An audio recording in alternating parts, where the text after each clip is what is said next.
Estamos conversando con Gustavo Gómez en esta ocasión y hay varios temas que nos convocan.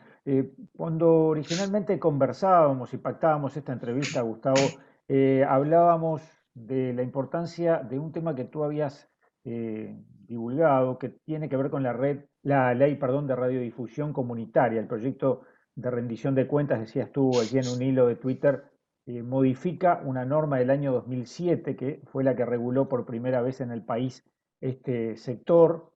Se modifica el régimen de las llamadas frecuencias compartidas comunitarias, que actualmente el titular es el Ministerio de Educación y Cultura, pero que aparentemente se querría trasladar esta competencia al Ministerio de Industria.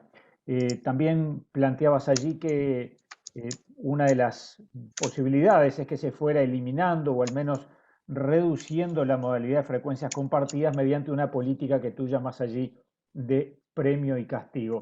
Así que bueno, nos parecía interesante empezar por ese lado de la charla.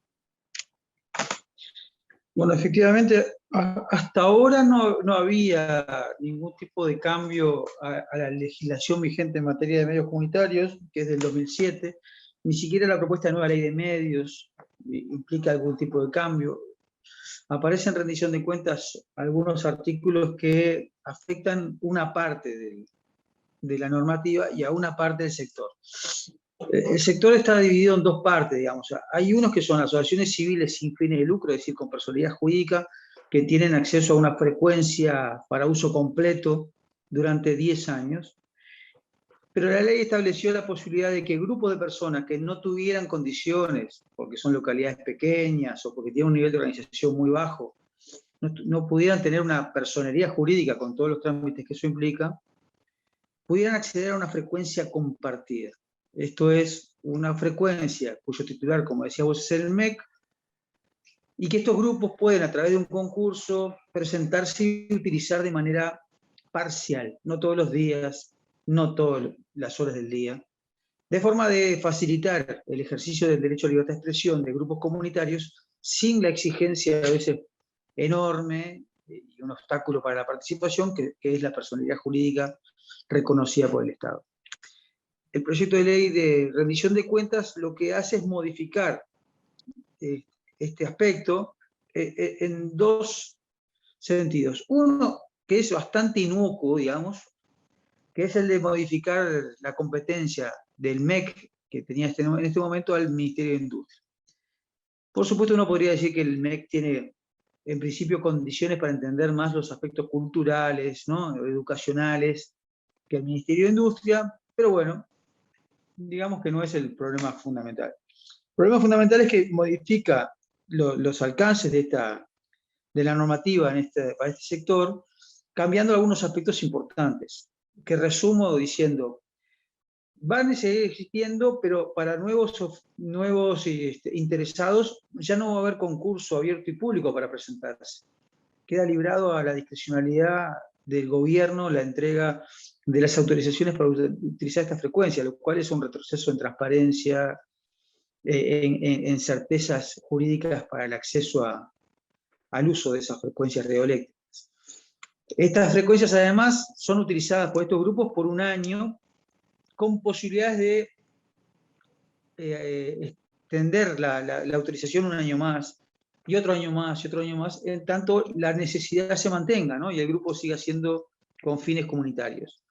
El proyecto de ley establece que no pueden funcionar más de 2 años y luego tienen que apagar, lo cual elimina la posibilidad que en algunas localidades donde estos grupos se pueden asentar, o pequeños o barrios de ciudades departamentales, pueda existir una propuesta más allá de 2 años, lo cual no tiene ningún tipo de explicación lógica. ¿Por qué 2 años? ¿Por qué no 3? Si hay necesidad de comunicación, debería poder extenderse. Y tercero, que establece una especie de renovación automática al aprobarse la ley por 2 años, es decir, ese máximo que pueden tener estos grupos, para aquellas emisoras que estén hoy transmitiendo y que tengan permisos al día. Lo cual, ya dije lo de los 2 años de tope, porque después de esos 2 años, aún estas que van a ser renovadas, no pueden seguir funcionando, y ahí se terminan, o sea, todas se terminan en 2 años a partir de la aprobación de la ley, sino que además hay la mitad, por lo menos, de estas radios que hoy no tiene autorización vigente. Por lo tanto, también quedarían por fuera. O sea, es un escenario complicado para este sector, sí, en mi opinión. Sí, eso se ata de alguna manera, aunque han sido presentados como temas en distintos momentos por tu parte, pero que hacen, nos parece, a la comunicación, a cómo encara este gobierno o esta coalición de gobierno la política de comunicación. Y cuando hablamos de esos otros temas que hemos estado siguiendo, eh, uno de ellos tiene que ver con la reglamentación de la entrega de publicidad estatal a medios del interior, que está establecido en la ley de presupuesto y que obliga, decías tú, a asignarles al menos un 20% de campañas de alcance nacional. Y también decías allí, a propósito de esto, ¿es publicidad oficial o es subsidio? ¿Cuál es la importancia que le adjudicás también a este tema? Bueno, una cosa similar, típico de este gobierno, es la excesiva discrecionalidad, ¿no? Tanto en el tema que recién acabamos de hablar, de cómo se van a otorgar las nuevas concesiones para uso de frecuencias compartidas para medios comunitarios, que queda librado la total discrecionalidad, con esto del fondo. Porque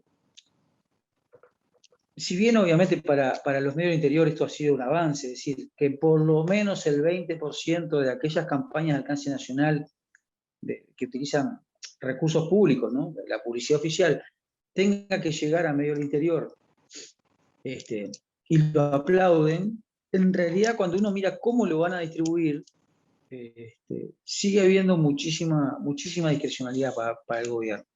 Sí, porque no hay, salvo muy pocas excepciones, es decir, no se reparta a más de 2 medios de un mismo grupo económico, lo cual no está mal, para repartir mejor.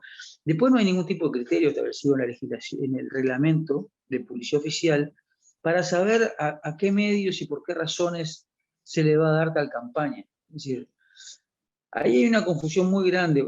Además de la discrecionalidad, hay una confusión muy grande sobre el destino de estos fondos. O sea, yo estoy a favor de que haya políticas públicas de apoyo a la sostenibilidad de medios de comunicación, incluso los comerciales, y en particular los chicos, ¿no?, del interior, o sea, para garantizar la diversidad de medios en el interior. Ujú. Pero eso tendría que ser fondos específicos para sostenibilidad de medios, para fomentar la diversidad. Son subsidios directos. La publicidad oficial es publicidad antes que oficial. O sea, tiene un objetivo determinado, que es cumplir con determinadas obligaciones que tiene el Estado, de comunicar a la población sobre determinados servicios, sobre las obras que se van a hacer, sobre aquellas informaciones de interés público que la población debe conocer. Y está pensado para vehiculizar esos contenidos como una obligación del Estado a determinados públicos. Si no hay ningún tipo de criterio establecido en la normativa para distribuir entre los medios en función de este objetivo, es que yo digo que termina siendo un subsidio indirecto. Vamos a repartir por repartir, para cumplir, pero se pierde el objetivo del destino de ese fondo público, que es para comunicar una campaña. Se puede dar absurdos, es decir, si vos sos una radio que existe en un determinado lugar del departamento X, vas a recibir plata, no importa si alguien la escucha, ¿no? O si sos un periódico de otro departamento, podrías recibir algo de plata, solamente porque sos un medio del interior.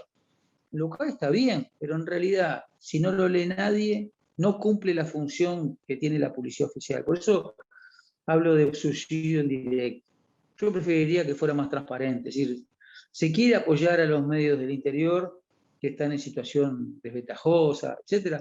Hay un reparto injusto de los recursos, se establece un fondo directo de subsidio, pero tiene que venir aparte de la publicidad oficial. Ese es uno de los aspectos que yo cuestiono, además de la discrecionalidad en la forma de distribución, que vamos a ver cómo funciona, ¿no? Pero en principio más plata al interior, iría. Ahora, ¿cuáles son las garantías de que haya un reparto justo entre medios de un mismo departamento? No están en la norma. Ujú. Hay otro aspecto que también nos interesaba poder abordar en esta charla y es lo que tiene que ver con los grupos empresariales que se hacen cargo de distintos medios. Por allí estábamos viendo alguna posibilidad que hay de compra de parte del paquete accionario del diario El Observador, pero también tú en un momento divulgabas una consulta, ¿sí? Allí hacías una pregunta: ¿qué tienen en común las radios Sarandí, FM Total, Emisora del Plata y Radio Futura, por ejemplo? Y allí queda develado una concentración de medios a través, en este caso, del holding grupo Albavisión, que está constituido, brindabas tú allí el dato de 45 canales de televisión, 68 emisoras de radio, un medio impreso y 65 salas de cine en Latinoamérica. ¿Cómo podemos visualizar este tema, esa problemática también que hace a la comunicación de medios? Uruguay ha tenido tradicionalmente una muy importante concentración de medios en el sector de la televisión, que aún se mantiene. Pero en el sector de radio ha habido siempre mucha más diversidad. Yo creo que lo novedoso, digamos, de hace un tiempo, pero ahora se ha vuelto más relevante, es que también empieza a haber una fuerte concentración de los principales medios radiales en pocos grupos, básicamente en 3 grupos. Y este es un grupo que ya tiene muchos años, conformado por la compra de un par de grupos preexistentes, el Grupo Sarandí, conocido por las radios de ese nombre, y por el Grupo del Plata, que era un grupo de 7 radios que eran propiedad de Miguel Sofía, un fascista que fue procesado en Uruguay, integrante del Escuadrón de la Muerte, que había ido acumulando varios medios de comunicación y le llamó Grupo del Plata. Un mexicano, Ángel González, mexicano, norteamericano, muy presente en la región, muy poderoso, compró a través de estas ferros estos medios, llegando a tener unos 10 medios total. Este es uno de los grupos. Existe otro grupo que es el Grupo Magnolio, con otras características, otro perfil. Hay un fuerte capitalista uruguayo detrás, que es Francisco de Posadas, en una diversidad de medios también muy conocidos, con alto impacto, con buena audiencia, con buenos periodistas. Y ahora recientemente un más pequeño, pero también muy importante, de grupo en torno a Radio Carve, ¿no? Radio Carve, Nuevo Tiempo, Monte Carlo, Radio Cero, en Montevideo y en Maldonado, que conforman, digamos, hoy una realidad que se consolidó en los últimos 2 o 3 años, de 3 grupos que terminan siendo muy importantes, ¿no? Y que incluso tienen a muchas de las radios más importantes en el rating en el país, tanto en FM como en AM. ¿Cuál es el riesgo de esta concentración? Porque lo podemos ver como, bueno, un grupo empresarial que decide hacer su negocio, en este caso a través de medios de comunicación, pero hay una importancia estratégica también atrás de eso, ¿no? Sí, sobre todo para la libertad de expresión, porque la libertad de expresión de ellos está asegurada, ¿no? Porque tienen todas las posibilidades de expresarse a través de esa cantidad de medios que tienen, tan diversos. Pero la libertad de expresión no es solamente del que se expresa, sino también el que recibe.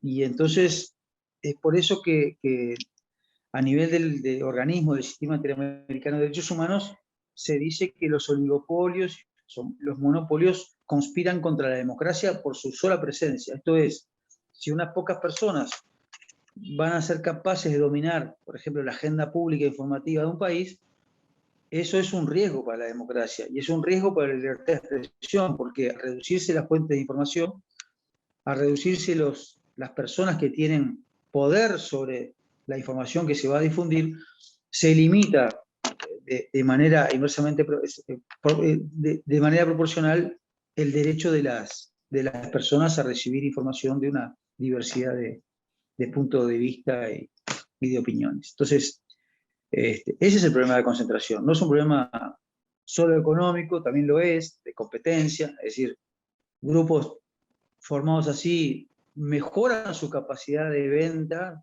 su capacidad de audiencia, porque establecen pools de medios muy diversos, en AM con FM, lo cual les permite llegar a distintos mercados. Grupos que tienen radios en Montevideo, pero también repetidoras en el interior. Entonces eso, por supuesto que desde el punto de vista económico les hace muy bien, y afecta económicamente a otros grupos, ¿no? Menores. O sea, estos grupos van a tener mayor capacidad de audiencia, van a tener mayor capacidad de recibir anunciantes, de recibir publicidad oficial. Se hace mucho más poderoso para cualquier cosa, para negociar cualquier cosa, frente a otros grupos comerciales, con fines lucrativos, que también lo quieren hacer. Pero desde la perspectiva mía, el problema principal de un escenario de oligopolización, digamos, es desde el punto de vista de la libertad de expresión. O sea, un sistema de medios reducido en voces es un problema para la democracia y para la libertad de expresión. Para finalizar, Gustavo, ¿el rol de la URSEC ha cambiado en los últimos tiempos con el advenimiento de este gobierno actual?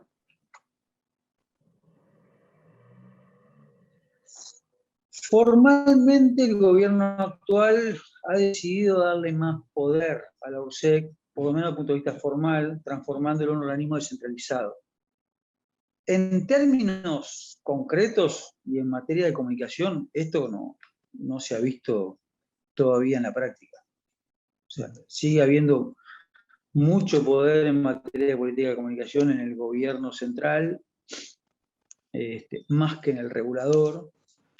El regulador es un regulador que en estos temas se mete muy poco, de hecho no aplica la ley de servicio de comunicación audiovisual, así que, digamos, si hay una intencionalidad, que yo creo que la hay, de fortalecer la URSEC o fortalecer la URSEA, que capaz que se ve un poco más por el tema de la fijación ahora famosa de los precios de los combustibles, en el marco de la comunicación, es un área muy, muy importante y el gobierno no le ha soltado mano a la URSEC. Sigue siendo muy importante lo que se decía a nivel del Poder Ejecutivo y no de la URSEC.